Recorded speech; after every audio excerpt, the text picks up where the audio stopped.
Hello there, Chrysora here. We got some new Neo The World Ends With You news today. It's been quite a while since the last trailer, but you know, it's good to finally get something. So there's a lot, so let's just jump straight into it. So first things first, we got this trailer, and not only did we get it in Japanese, but we've also gotten it in English. There's so much in this trailer. Let's actually run through this a little bit. Okay, we can already kind of see the classic TWEWY kind of animation style, and we can see what running through the city's like, and yeah, it just looks like a full world now. Not that I didn't like the old style from the DS, mobile, and Switch version. It's just interesting seeing the world kind of realized in this way. I feel like, you know, the more cartoony 2D version, we're at least still kind of getting to see that fully realized with the anime. So it's nice that they've gone like a different direction with here. It's like we get this world realized in different styles that we can both kind of explore through the anime. I know it's more passive and you're just going to be looking at the backgrounds, whereas with this it's more you're kind of playing through it and running through the areas, but it's still just two completely different ways, and I like that. And you know, we're getting plot details like, you know, only you can change their fate. We've learned Paul Castro Jr. is voicing Rindo, Griffin Burns is voicing Fret, and Miranda Parkin is voicing Nagi. Andy Hirsch has returned from Minamoto. To me, him returning could kind of mean good things, because I've personally been worried with Hayner Pinson and Alette being replaced in Kingdom Hearts, but also the whole Final Fantasy VII cast being replaced, and the fact there's been no word on a dub for the anime, that it's kind of been like, oh, are they going to bring back Jesse David Cordy? Are they going to bring back Aaron Span? So bringing back Andy Hirsch to me is kind of, it's confirmation that there's going to be less of a chance of the main characters being recast. And so those four are now in a group we know called Wicked Twister, which is, you know, in the original it was just the two partners, so it's interesting that they're going for more groups this time. And Twister obviously is probably a reference to the main theme of TWEWY. So we've learned Max Udell is in it, Kira Riley Wilson. I don't know any of these voice actors, and they're the Ruin Bringers. It's interesting. I didn't expect Sugumi to be like a part of a group, if that makes sense, just because, you know, we see her with Mr. Mew and she has the head, like, she's Hype-chan, so it's interesting that Hype-chan is in a group, especially with Suzukichi. I don't know if I'm pronouncing that right, but it's interesting that they're doing it that way. And then we get other groups. Let's see. You have Fuya, voiced by Adam Gold.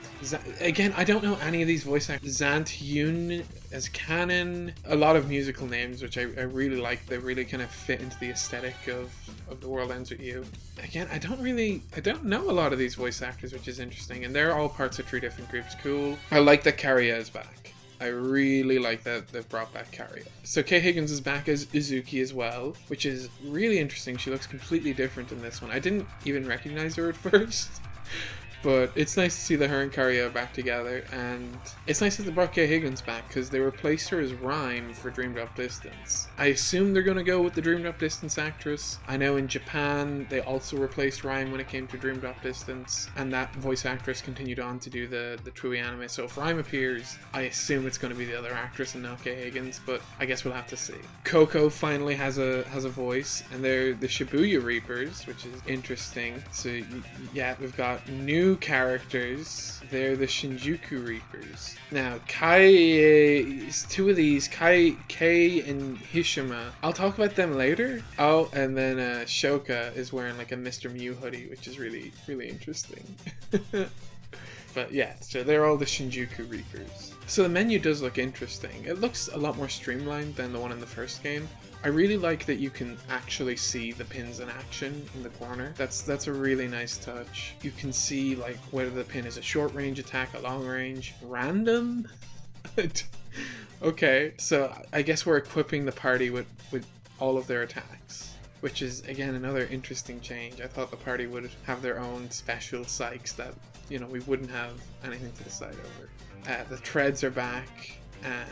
And we know that one of the pre-order bonuses is that you can get Neku's treads from the first game early on in the game. They legendary treads, I think is what they're called, but they become available later on. You can pre-order and get them earlier, you can get them later on, but it's nice to see that, you know, representation for the old cast. It's so cool seeing the four of them fight together. I don't know, I'm really excited for how the actual gameplay in this is going to be. I don't know, I don't think it's going to distinctly feel like the first game, but I feel like it's going to use as many of the mechanics as they can. And yeah, there's a lot of plot stuff. It seems that this time it's more so based on teams winning the Reaper's game rather than the two partners winning. And it seems as well with what Fret says that it's about the teams also like trying to one-up each other to get the most points. Whereas in the original, you know, a lot of it was about surviving for as long as possible.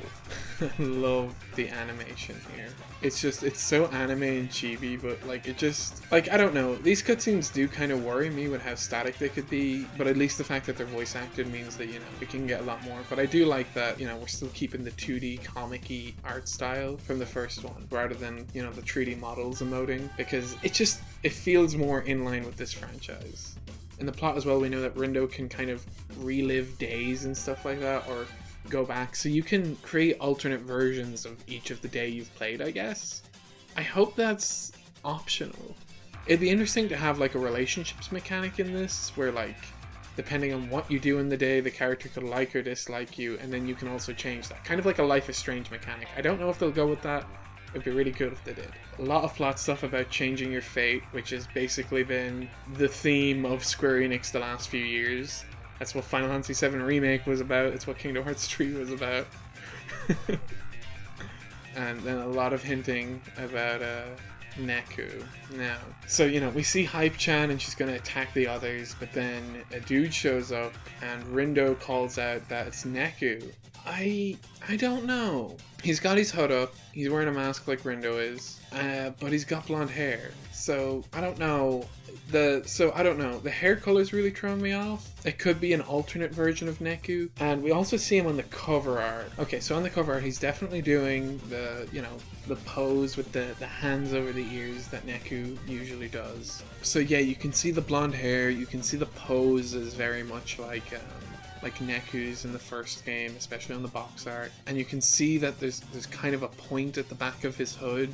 And a lot of people are kind of thinking, oh yeah, that's definitely kind of like the hair that Neku usually has. It could be an older Neku. There's something in me, and it's not the shoes, but there's something in me saying that it could be a red herring and this could be someone else. It's just, the reason why I'm thinking so is it's just such a departure from Neku's character design. There's actually nothing about the character design itself that relates to Neku in the first game, even the hair being a different color. I could be completely wrong, but there's just something about me. There's just something in it. You know, there's nothing in this character design that is the same or even relates to Neku's character design in the first way. Even the shoes are like different types of shoes. So, I don't know. There's a part of me thinking this is the red hair. But yeah, so speaking of the cover art, that did get released. I like it. It ties a lot back to the first game, which is really nice. There has been a lot of discussion about the sky in the background. So I'll talk about this now. So if you don't care about Kingdom Hearts, you're not a Kingdom Hearts fan, skip ahead. I understand, it's fine. I know this is minor speculation that is starting to annoy people on Twitter and stuff like that of, oh, but, you know, Kingdom Hearts fans are taking away from the TWEWY sequel and stuff like that because they're trying to incorporate it into their own franchise. I don't know if I think the sky in this is just an intentional reference to kind of throw Kingdom Hearts fans off, or at least catch the eye of a Kingdom Hearts fan. I think that's what it could be, quicker than... There's a part of me that really hopes they're not going to just tie this into Kingdom Hearts and that they will make this its own franchise. However, then there's a Kingdom Hearts fan in me that really wants, you know, more Kingdom Hearts stuff. Okay, so let's also just point out something else. So I can't pronounce his name. Dude with the bunny phone and the hat. He looks very similar to Brain from Union Cross. It's literally just a hat though and the hair. So, and you know, I think we've already kind of determined with Union Cross that Brain is somehow related to Ericus since we've seen them with the same Keyblade. So there probably isn't a link there. However, Hishima, he looks a lot like Yozora, this dude. Yuzura's dude from Quadratum in the trailer, that looks a lot like Hishima. Now I know that that dude from the trailer was meant to be like a reference to Ignis from Final Fantasy 15, but this guy looks very similar. It could just be similar character design, there could be no relation whatsoever, and I'm fine with that. It's just things to note. And then the other thing to kind of point out is Shinjuku is where Riku ended up in the KH3 secret ending, and Sora ended up in Shibuya. We have the Shinjuku and the Shibuya Reapers in this. Again, it's, you know, they're definitely things that have been playing on Nomura's mind, and even if they don't connect as like the one franchise, which I'm really hoping isn't what happens, I do think there's like ideas from one that could bleed into and inspire ideas in the other. I think that's fine, and I think it'll be interesting. It gives fans of both something to at least kind of speculate on and think about. But I do hope this is like TWEWY's own sequel, and it gets to be its own franchise, especially now with the anime. I just want it to be its own franchise that gets to grow and build, because, you know, since 2007 the franchise hasn't really had that. Had the cameo in Dreamed Up Distance, and that's about it. So along with that, we also got the separately released character drawings along with a description of each of the characters. So Rindo's description is that he's a player in the Reapers game, and he's a high school student that enjoys looking up stuff on his smartphone. I think this might actually debunk, because a lot of people had this theory that Rindo could be Neku's friend that he talks about. I don't think so. I think Rindo's his own guy. I think he's the next generation. So Fret then is Rindo's classmate. So Fret and Rindo are both just friends in the Reapers game. I guess it's like a beat and rhyme situation, you know? The two of them must have, I don't know, died together or something like that, but they're both in the Reapers game. But yeah, so, you know, we've gotten like the little character descriptions. Itaki Mochi on Twitter has them all translated, has them all there in like a very organized way. So I kind of recommend just going and checking out her Twitter for stuff. And then as far as the staff list knows, we know the staff list isn't too different from the original game. So we've got the trailer, we've got the cover art, we've got descriptions of the characters. What else have we got? We've got the release date. Game releases July 27, 2021. I kind of predicted this release. I mean, I didn't predict this date, but I was kind of expecting July. I think a lot of people were expecting a July release. Perfect. Good. Great. We also know, so there's pre-order bonuses. You get the Neo version of Twister if you pre-order. You get some other little items. But Japan. Oh, the Square Enix eShop of Japan. Oh my god, their special edition. You get, as well as the game, you get fancy bag. You get an art book. You get a player pin, but also a Rindo pin. You get a music CD with some tracks in the game, and then you get a Mr. Mew bag. You get a Mr. Mew bag. I don't know.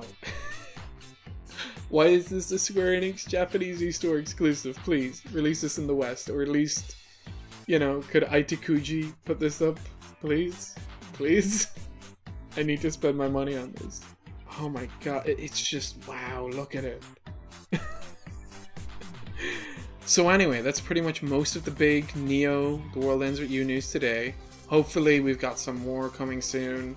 I'll probably do more talking about it as more news comes out. If you enjoyed this video, I'm gonna do the YouTube thing. If you enjoyed this video, please click like. Please leave a comment telling me what you think about Neo TWEWY. Hit subscribe as well. That's a button. All of that stuff, it all helps out. Just do it all. If you're interested in other content on this channel, we'll be doing the Reaper review of every anime episode as it comes out. It's going to be me. I might get somebody else on, and no one special, you know, just Jesse David Corey, the voice of Mecha Sakuraba. But we'll be watching it together, where we'll be giving our thoughts on each episode as it comes out. So if that interests you at all, please check it out. It'll be on the channel soon enough, within the coming days. And yeah, so it's been... How do I outro? It's Chris Sora, bye.